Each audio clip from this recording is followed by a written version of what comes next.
suis pour ma part extrêmement honoré de vous retrouver toutes et tous, des représentants d'établissements, des professionnels de santé, des représentants des usagers, bref, des acteurs de la santé.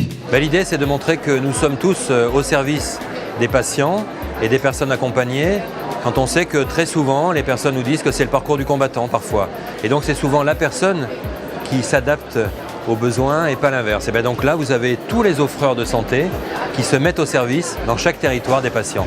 Et c'est important de montrer qu'on réussira que si on travaille bien ensemble. Le maître mot, c'est le décloisonnement. Ça veut dire que chacun est au même niveau.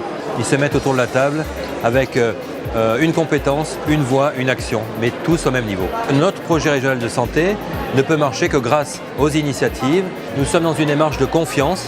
Et cette confiance, elle existe parce que c'est aussi l'intelligence collective. L'ARS, elle doit être humaine et de proximité. Humaine parce que souvent, on constate que celles et ceux qui sont proches des personnes les plus en difficulté, elles ont tendance un peu à s'oublier elles-mêmes.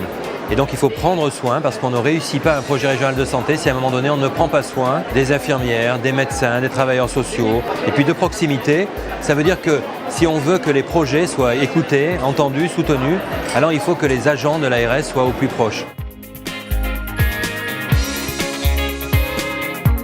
C'est à travers cette mise en relation, le développement finalement de collectifs sur les territoires que émergent des solutions, que se développe une intelligence collective. Et ce qui tient cette dynamique, c'est leur conviction, leur engagement, leur motivation au quotidien. Ces dynamiques de transformation prennent du temps. On est toujours très impatient des résultats, mais RS continue à contrôler, à prendre des décisions, à décider de financement.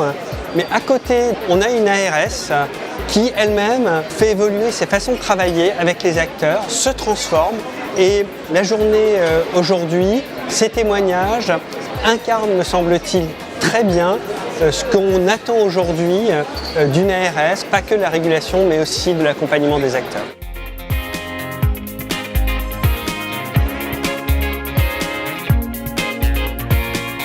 Répondre positivement à l'invitation, c'est aussi montrer notre engagement. Parce que j'avais envie de savoir un peu le positionnement dans l'ARS par rapport à tout ce qui est travail en équipe, les collaborations et tout ce qui se met en place autour du partage entre professionnels. Rencontrer aussi les autres départements et surtout après avoir des échanges avec les uns et les autres. Puisque les règles d'aujourd'hui, c'était écouter, échanger, communiquer.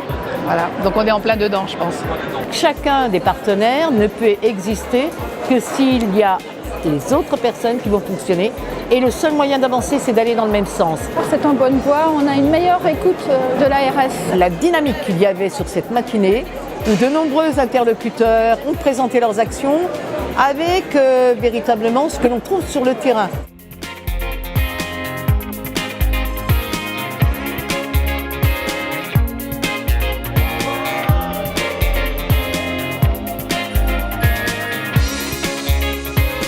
C'est des événements comme ça qu'on attend beaucoup et ça montre le souhait de coopération et de dialogue, d'écoute, d'échange qui est en train de s'opérer aujourd'hui. Je suis extrêmement fier et honoré parce qu'aujourd'hui il y avait plus de 500 personnes qui étaient présentes. Ça veut dire que les personnes ont donné de leur temps pour venir écouter, échanger, témoigner, poser des questions. C'est pas une fin ce qui s'est passé aujourd'hui. Donc il faut vraiment qu'on accompagne les dynamiques. Donc l'ARS sera aux côtés des bonnes idées.